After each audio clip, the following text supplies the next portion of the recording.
What is up, guys? Rick, Puppy Sitting Cack, is back at it again, so if you hear some weird noises, that's why. Thank you so much for stopping by, and today, we've got some brand spanking new Destiny 2 news, courtesy of the Bungie weekly update that has just gone live, unveiling official information. And so, let's jump into it.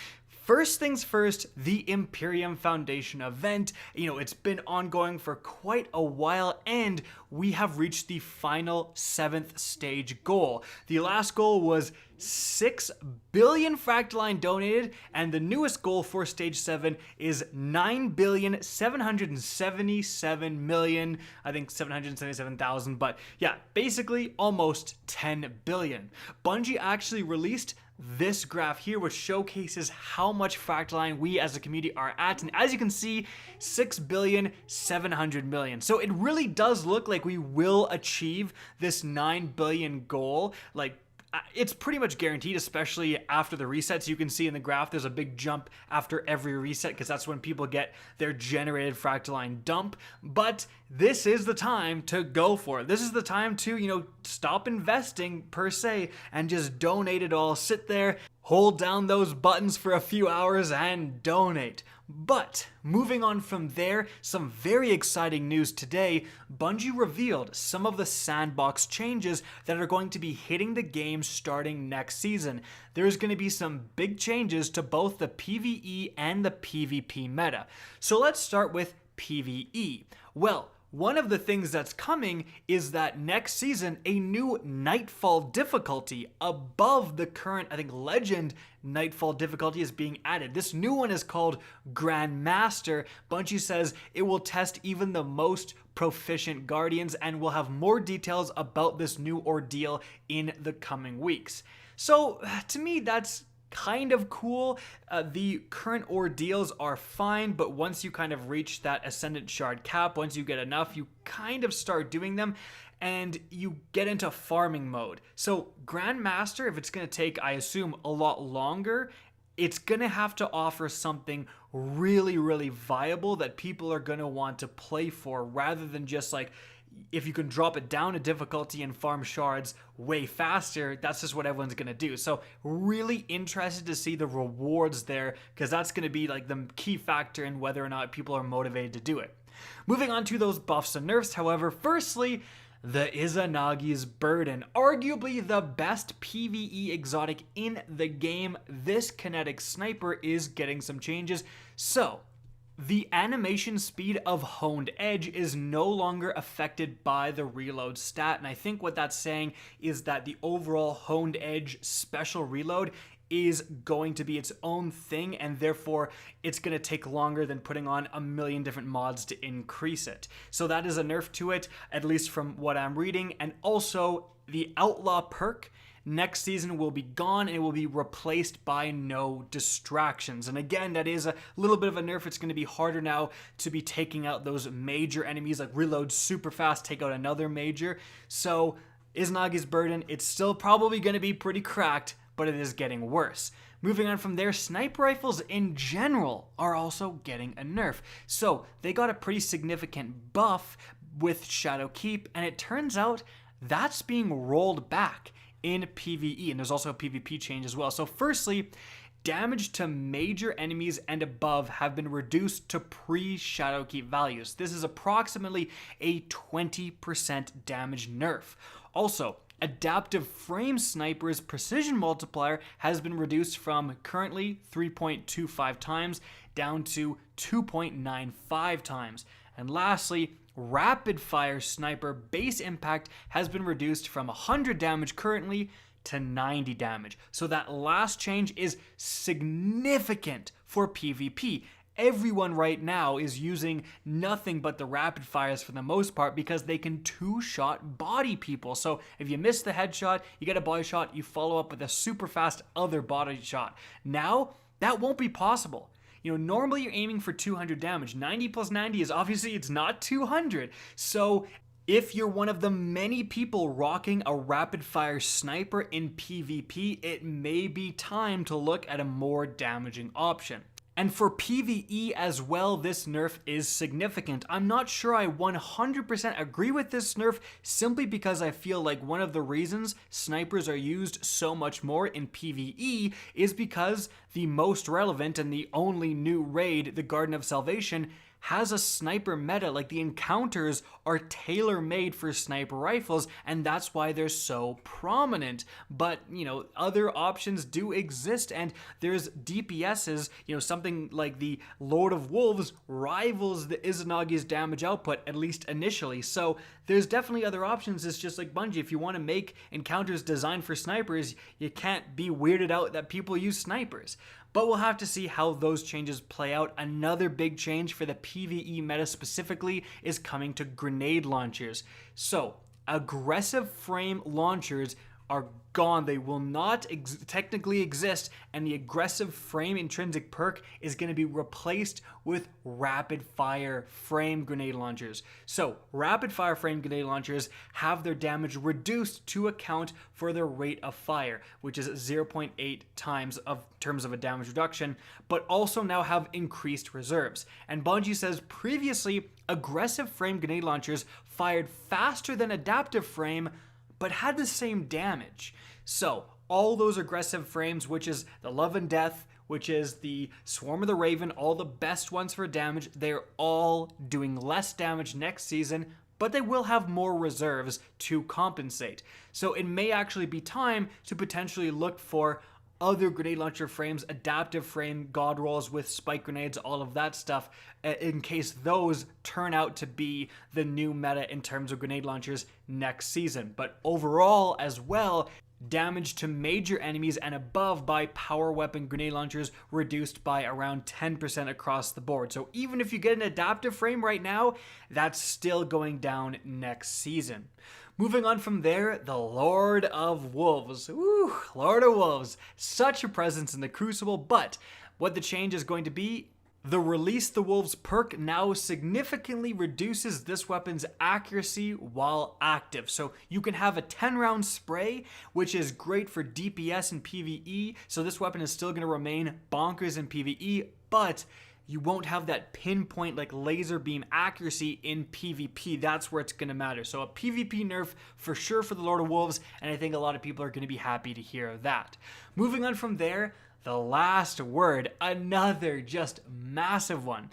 So a lot of changes here. Firstly, Fanfire now adjusts to the precision scalar while hip firing. Fanfire impact values have been adjusted. So precision, hip, and ADS adjusted from 67.95 either or to 68.27 and 52.2 are going to be the new values. Non-precision hip and ADS adjusted from 50.01, 50.01 to 38.38. So big nerf to the last word there. Aiming down sights no longer provides additional effective range, so damage fall off. Reduced stability for mouse and keyboard input. Reduce the effective range, and to improve the experience, adjusted the way target acquisition is handled while hip firing. Wow, this is huge. Last word is definitely like incredibly powerful. It has like a 0.8 body shot time to kill. It is absurdly good right now, and it can outdamage most other primaries significantly. But of course, it's exotic, and a lot of people would argue it is the thing that makes sniping viable, having that powerful of a backup primary weapon. This is also significant because this is one of the first times ever that we've seen Bungie have a different thing happening for the PC version with the stability for specifically mouse and keyboard input. Thank God Bungie do this more often, because PC and console have significantly different metas at times, and so I am happy to see that change at least, and hopefully Bungie is shifting towards doing more of this, kind of dealing with the different platforms differently. Moving on from there, shotguns. Woo, shotguns are a big part of the meta. Here's what's changing. So, target acquisition for non-slug shotguns has been adjusted to no longer account for precision locations. Previously, target acquisition could actually cause the player's spread to deviate from the intended aim vector, causing most of the spread to miss. Interesting.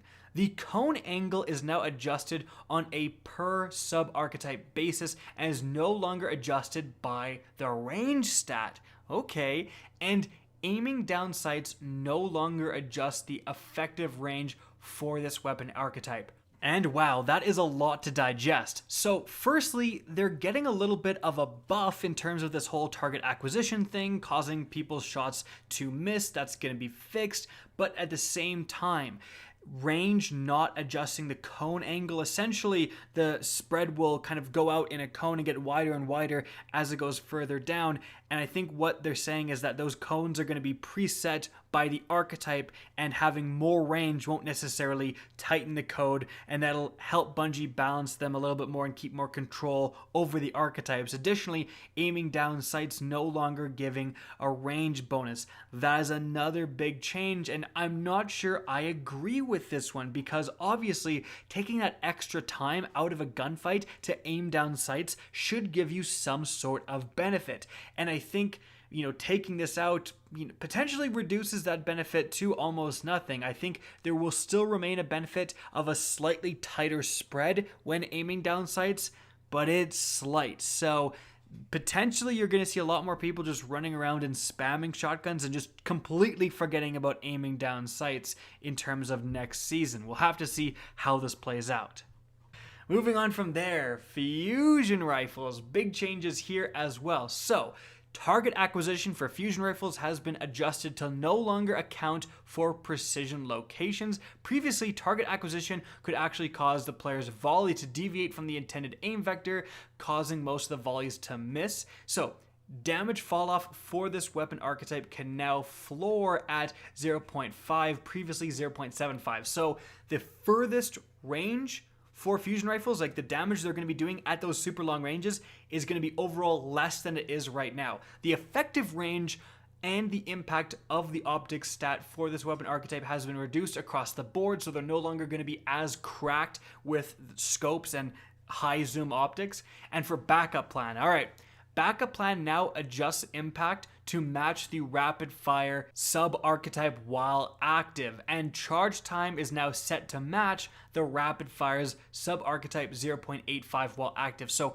massive change there. The big takeaway is that backup plan on a high impact fusion rifle right now, well, that is going to be doing less damage. So backup plan will still work, you'll still charge faster, but you're doing less damage to compensate. So some big nerfs to fusion rifles, and if you do have a roll with backup plan, it may be time to ditch it.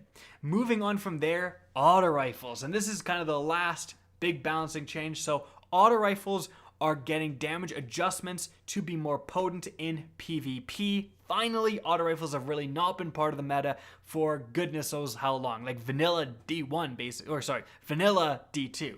So for high impact frame auto rifles, right now they are 22 to the body, 33 to the head, and they're being buffed to 22 to the body, 35.2 to the head, which is a huge change because obviously 35 gets to 200 a lot easier, a lot more significantly than 33 does. Now with armor values, obviously, it doesn't necessarily matter as much getting to 200, but high impacts are getting pretty significantly better next season. But also are the rest of the autos, to be honest. Precision frames, they are currently 17 body, 25.5 head, and they're changing to 17 body, 27.2 head. Adaptive frame, so that's the 600 RPM autos, they are currently 13.75 body, 22 head, and they're changing to 15.75 body and 25 to the head. And that's another, those mathematically are significant changes. Going from 22 to 25 is huge when it comes to time to kill and DPS. Rapid fire frame as well is going to be changing. They are currently 12.5 body, 18.75 head, changing to 13.4 body, 20.1 head. So yeah, all auto rifles across the board are significantly better, especially in PvP when you are landing your headshots. That's a key thing. We basically don't have almost any body shot improvements other than adaptive and rapid fire, but those headshots improvements are across the board.